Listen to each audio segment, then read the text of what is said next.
अच्छा शेख, एक चीज मैं देख रहा हूँ कि हमारे नौजवानों को दीन समझ आ रही है और वो तौहीद समझ रहे हैं, तौहीद को कबूल कर रहे हैं और अपने आप को अहले हदीस भी कहना शुरू कर रहे हैं। और बिला शक जो है जज्बात रह रही है, 1 महीना 2 महीना तक जो है जो भी समझ आ रहा है दावती काम कर रहे हैं, और फिर अचानक जो है ये सब खत्म हो जा रहा है, नमाज से दूरी बन जा रही है, मस्जिद आना छोड़ दे रहे हैं जैसे कि मुसलमान ही ना हो, और दीन से दूरी, दावत व तबलीग से दूरी बन जा रही है, और ख़ास तौर पे बेनमाजी हो जा रहा है। जी तो जी ऐसे नौजवानों के हवाले से आपका क्या मशवरा है और किस तरतीब के साथ, किस तरीके से इस मसले को दुरुस्त किया जाए?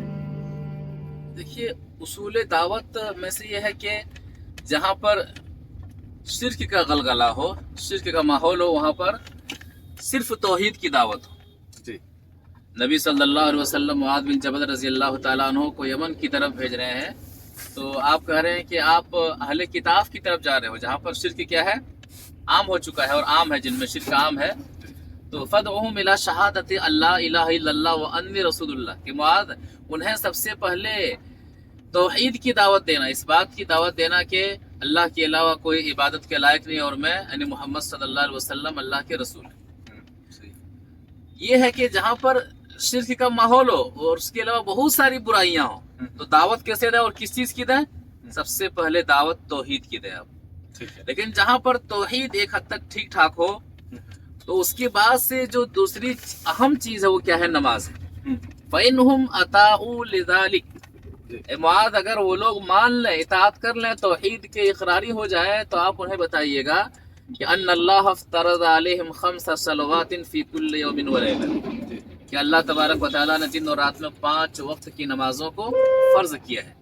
ये उसूल दावत में से है कि जहाँ शिर्क हो वहाँ पर तौहीद की दावत दें, और जहाँ पर तौहीद हो तो उसके बाद से जो अहम चीज इस्लाम में क्या है वो नमाज है, तो नमाज की दावत दें। नमाज सबसे अहम मामला है, और जिस कदर अहम नमाज का मामला है, आज के नौजवान उसी तरह से, या फिर खुसूसी तौर पर नौजवान और उमूमी तौर पर मुसलमान उसी तरह से नमाज से क्या है बेखबर है, नमाज के ताल्लुक से गाफिल हैं और सुस्ती और काहिली के शिकार हैं।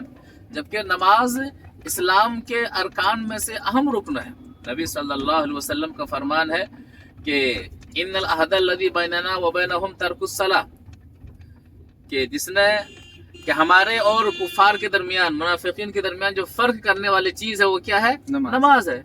जिसने नमाज को छोड़ा उसने कुफ्र किया। जी जी। तो इतना अहम मामला है। जी। इसी तरह से नमाज के ताल्लुक से क़यामत के दिन सबसे पहला सवाल होगा जी जी कि अव्वलु मा युहासबु बिहिल अब्दु यौमल क़ियामति अस्सलाह। मुस्नद अहमद में हदीस मौजूद है कि क़यामत के दिन सबसे पहला जो सवाल होगा नमाज के बारे में, अमाल के ताल्लुक से सवाल होगा। नमाज दुरुस्त होगी तो सारे मामलात क्या है दुरुस्त होंगे। नबी सल्लल्लाहु अलैहि वसल्लम की आखिरी सांसें बची हुई हैं, वसीयत के तौर पर आप फरमाते हैं अस्सला अस्सला वमा मलकत ऐमानुकुम, नमाज नमाज और जो आपके मातहतीन हैं उनके साथ अच्छा सलूक करना।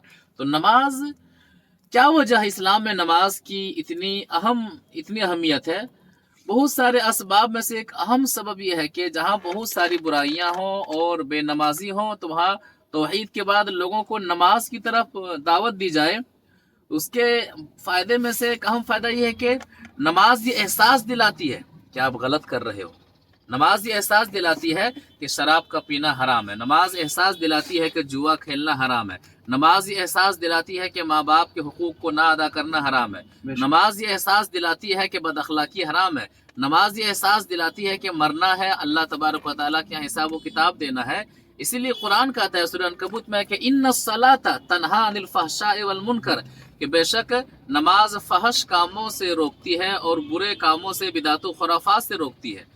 तो इसीलिए तौहीद के बाद नमाज की दावत दी जाए। इसलिए नहीं कि आदमी सिर्फ नमाज पढ़े उसके बाद से जो चाहे करे, नहीं। नमाज का मतलब ही है कि नमाज वो नमाज जो नमाज आदमी को बुराई से रोके, बेहयाई से रोके।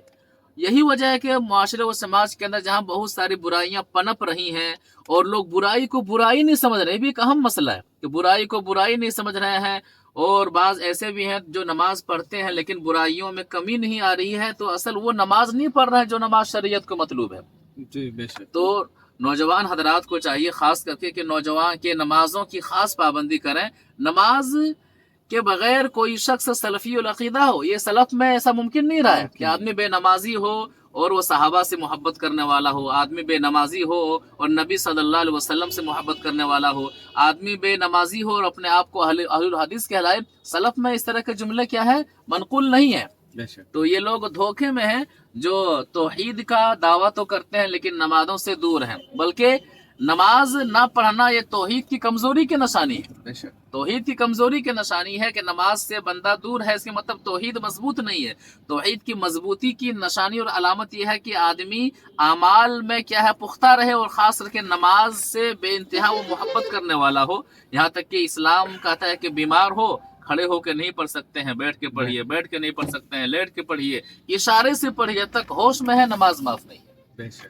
تو بہت ضروری ہے آج کے دور میں جہاں پر حادثات بہت جلدی ہوتے ہیں، آدمی صبح ٹھیک ٹھاک ہوتا ہے اور شام کو دنیا چھوڑ کر کے چلا جاتا ہے. کیا بڑھاپا، کیا جوانی، کیا بچپنا. ایسے ماحول میں مسلمانوں کو عمومی طور پر مسلمانوں کو اور خصوصی طور پر نوجوان حضرات کو اس پر خاص دھیان دینے کی ضرورت ہے. مسجدیں نوجوانوں سے آباد ہوں، اسلام کو یہی مطلوب ہے. اللہ تعالی ہم تمام کو عمل کی توفیق عطا فرمائے.